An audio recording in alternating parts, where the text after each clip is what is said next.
से श्री पार्वती जी तथा शिव जी को प्रणाम करता हूँ।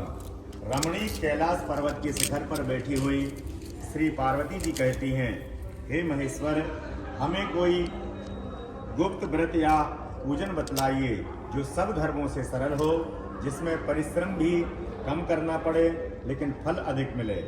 हे नाथ, यदि आप मुझ पर प्रसन्न हो तो यह विधान बताइए।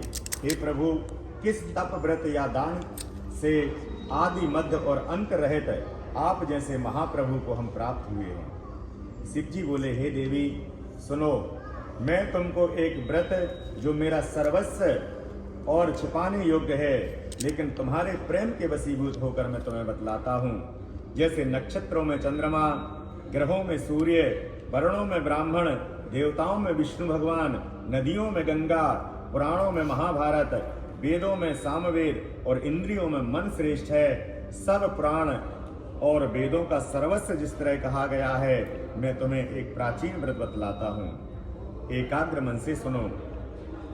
जिस व्रत के प्रभाव से तुमने मेरा आधा आसन प्राप्त किया है वह मैं तुमको बतलाऊंगा, क्योंकि तुम मेरी प्रेयसी हो। भाद्रपद मास में हस्त नक्षत्र से युक्त शुक्ल पक्ष की तृतीया तिथि को उसका अनुष्ठान मात्र करने से स्त्रियां सब पापों से मुक्त हो जाती हैं। हे देवी, तुमने आज से बहुत दिनों पहले हिमालय पर्वत पर इस व्रत को किया था, यह वृतांत मैं तुमसे कहूंगा। पार्वती जी ने पूछा, हे नाथ, मैंने क्यों यह व्रत किया था, यह सब आपके मुख से सुनना चाहती हूँ। शिव जी ने कहा, भारतवर्ष के उत्तर की ओर एक बड़ा रमणीक और पर्वतों में श्रेष्ठ हिममान नामक पर्वत है। उसके आसपास तरह तरह की भूमियां हैं, तरह तरह के वृक्ष उस पर लगे हुए हैं। नाना प्रकार के पक्षी और अनेक प्रकार के पशु उस पर निवास करते हैं। वहां पहुंचकर गंधर्वों के साथ बहुत से देवता, सिद्ध, चारण, पक्षीगण सर्वदा प्रसन्न मन से विचरते हैं। वहां पहुंचकर गंधर्व गाते हैं, अप्सराएं नाचती हैं। उस पर्वतराज के कितने ही शिखर ऐसे हैं कि जिसमें स्फटिक, रत्न और वैदूर्य मणि आदि की खानें भरी हैं।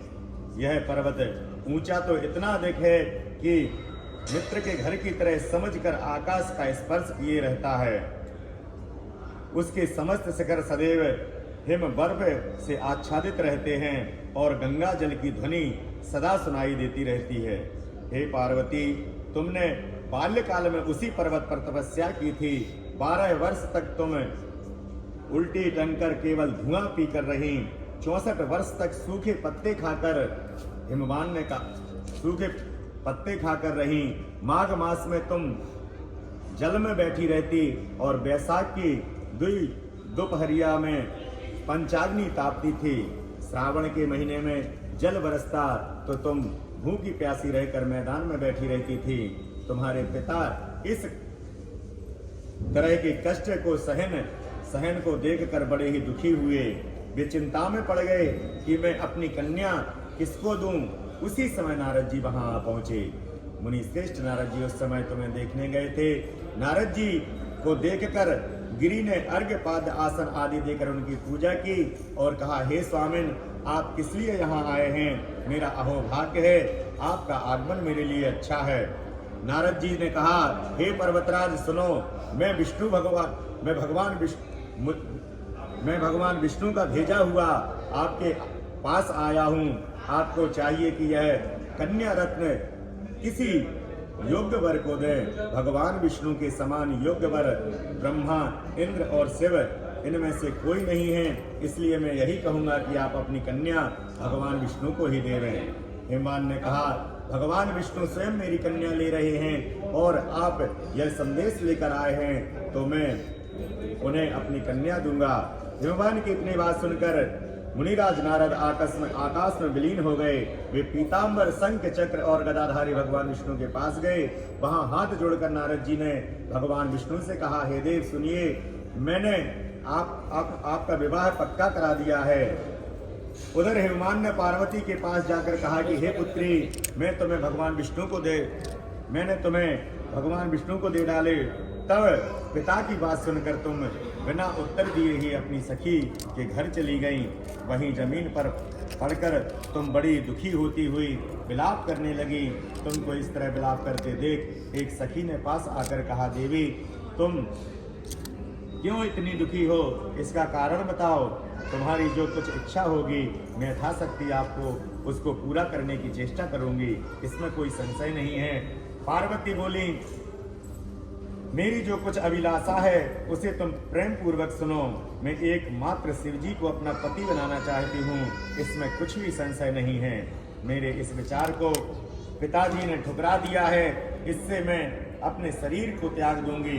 पार्वती की इस बात को सुनकर सखियों ने कहा, शरीर का त्याग ना करो, चलो किसी ऐसे वन को चलें जहाँ पिता को ना पता लगे। इस ऐसी सलाह कर तुम वैसे ही वन में जा पहुंची। उधर तुम्हारे पिता घर घर तुम्हें खोजने लगे, दूतों द्वारा भी खबर लेने लगे कि कौन देवता या किन्नर मेरी पुत्री को हर कर ले गया। उन्होंने मन ही मन कहा, मैं नारद जी के आगे प्रतिज्ञा कर चुका हूँ कि अपनी पुत्री भगवान विष्णु को दूंगा। ऐसा सोचते सोचते हनुमान मूर्छित हो गए। गिरिराज को मूर्छित देखकर सब लोग हाहाकार करते दौड़ पड़े। जब होश हुआ तो सब पूछने लगे कि गिरिराज आप अपनी मूर्छा का कारण बताइए। हिमान ने कहा, आप लोग मेरे दुख का कारण सुने, ना मालूम कौन मेरी कन्या को हर कर ले गया। ऐसा नहीं हुआ तो उसे किसी काले सांप ने काट लिया या सिंह खा गए होंगे। हाय हाय मेरी बेटी कहाँ गई, किसी दुष्ट ने मेरी पुत्री को मार डाला। ऐसा कह वे वायु के झोंके से कांपते हुए वृक्ष के समान कांपने लगे। इसके बाद हिमवान तुम्हें वन वन खोजने लगे। वह वन भी सिंह भालू हिंसक जंतुओं से बड़ा भयानक हो रहा था। तुम भी अपनी सखियों के साथ उस भयानक वन में चलती चलती एक ऐसे जगह जा पहुंची जहां एक नदी बह रही थी। उसके रमणीय तट पर एक बड़ी सी कंदरा थी। तुमने उसी कंदरा में आश्रम बना लिया और मेरी एक बालुकामयी प्रतिमा बनाकर अपनी सखियों के साथ निराहार रहकर मेरी आराधना करने लगी।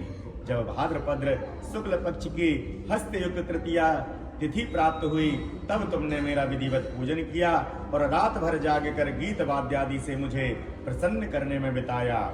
उस व्रतराज के प्रभाव से मेरा आसन डगमगा उठा, जिससे मैं तत्काल उस स्थान पर जा पहुंचा जहां पर तुम अपनी सखियों के साथ रहती थी।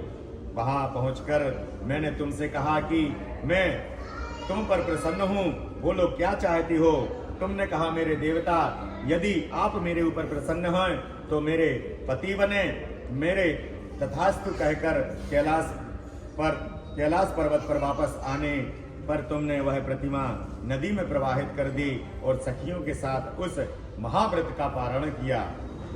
विमान भी तब तक उस वन में तुम्हें खोजते हुए आ पहुंचे। चारों दिशाओं में तुम्हारी खोज करते करते वे व्याकुल हो चुके थे, इसलिए तुम्हारे आश्रम के समीप पहुंचते ही गिर पड़े।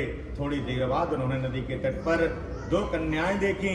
देखते ही उन्होंने तुम्हें छाती से लगा लिया और बिलख कर रोने लगे। फिर पूछा, पुत्री तुम सिंह व्याघ्र आदि जंतुओं से भरे इस वन में क्यों वहां पहुंची हो। पार्वती जी ने उत्तर दिया, हे पिताजी मैंने पहले ही अपने आप को शिव जी के हाथों में सौंप दिया। आपने मेरी बात टाल दी, इससे मैं यहाँ चली आई। हिमवान ने सांत्वना दिया कि हे पुत्री मैं तुम्हारी इच्छा के विरुद्ध कुछ ना करूँगा। तुम्हें अपने साथ लेकर आए और मेरे साथ तुम्हारा विवाह कर दिए। इसी से तुमने मेरा अर्धासन पाया है। तब से आज तक किसी के सामने मुझे यह व्रत प्रकट करने का अवसर नहीं प्राप्त हुआ। हे देवी मैं यह बताता हूँ कि इस व्रत का हरितालिका नाम क्यों पड़ा। तुमको सखियों ने हर ली थी, इसी से हरितालिका का नाम पड़ा। पार्वती जी ने कहा, हे प्रभु आपने नाम तो बताया, अब विधि भी बताइए। इसका क्या पुण्य है, क्या फल है, यह व्रत कौन करे। श्री शिव जी पार्वती जी से कहते हैं, हे देवी मैं स्त्री जाति की भलाई के लिए यह उत्तम व्रत बतलाया हूँ। जो स्त्री अपने सौभाग्य की रक्षा करनी चाहती हो वह यत्न पूर्वक इस व्रत को करे। पहले केले के खंभे आदि से सुशोभित एक सुंदर मंडप बनाएं, उसमें रंग बिरंगे के रेशमी कपड़ों से चंदवा लगाकर चंदन आदि सुगंध द्रव्यों से वह मंडप लिपवावे। फिर शंख हेरी मृदंग आदि बजाते हुए बहुत से लोग एकत्रित होकर तरह तरह के मंगलाचार करते हुए उस मंडप में पार्वती तथा शिव जी की प्रतिमा स्थापित करें। उस रोज दिन भर उपवास कर बहुत से सुगंधित फूल, गंध और मनोहर धूप, नाना प्रकार के नैवेद्य आदि एकत्रित कर मेरी पूजा करें और रात भर जागरण करें। ऊपर जो वस्तुएं गिनाई गई हैं उनके अतिरिक्त नारियल, सुपारी, जामिरी, नींबू, लौंग, अनार, नारंगी आदि जो जो फल प्राप्त हो सकें उन्हें इकट्ठा कर लें। उस ऋतु में जो फल तथा फूल मिल सकें विशेष रूप से रखें। इसके बाद धूप दीप आदि से पूजन कर प्रार्थना करें। हे शिवे, शिव रूपिणी, हे मंगले, सब अर्थों को देने वाली हे देवी, हे शिव रूपे आपको नमस्कार है। शिव रूपे आपको सदा के लिए नमस्कार है। हे ब्रह्म रूपिणी आपको नमस्कार है। हे जगद्धात्री आपको नमस्कार है। हे सिंह वाहिनी, संसार के भय से भयभीत मुझ दीन की रक्षा करो। इस कामना की पूर्ति के लिए मैंने आपकी पूजा की है। हे पार्वती, मुझे राज्य और सौभाग्य दें, मुझ पर प्रसन्न होवें। इन्हीं मंत्रों से पार्वती तथा शिव जी की पूजा करें। तदनंतर विधि पूर्वक कथा सुने और ब्राह्मण को वस्त्र, गोवर्ण, गौ स्वर्ण आदि देवें। इस तरह एक चित्त होकर स्त्री पुरुष दोनों एक साथ पूजन करें। फिर वस्त्र आदि जो कुछ हो उसका संकल्प करें। हे देवी, जो स्त्री इस प्रकार पूजन करती है वह सब पापों से छूट जाती है और उसे 7 जन्म तक सुख तथा सौभाग्य प्राप्त होता है। जो स्त्री तृतीया तिथि का व्रत ना कर अन्न भक्षण करती है तो वह 7 जन्म तक वंध्या रहती है और उसको बार बार विधवा होना पड़ता है। वह सदा दरिद्री, पुत्र शोक से शोकाकुल, स्वभाव की लड़ाकी, सदा दुख भोगने वाली होती है और उपवास ना करने वाली स्त्री अंत में घोर नरक में जाती है।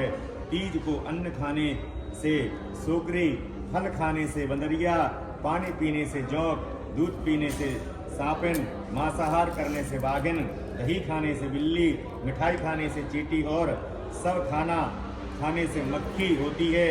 उस रोज सोने से अजगरी और पति को धोखा देने से मुर्गी होती है।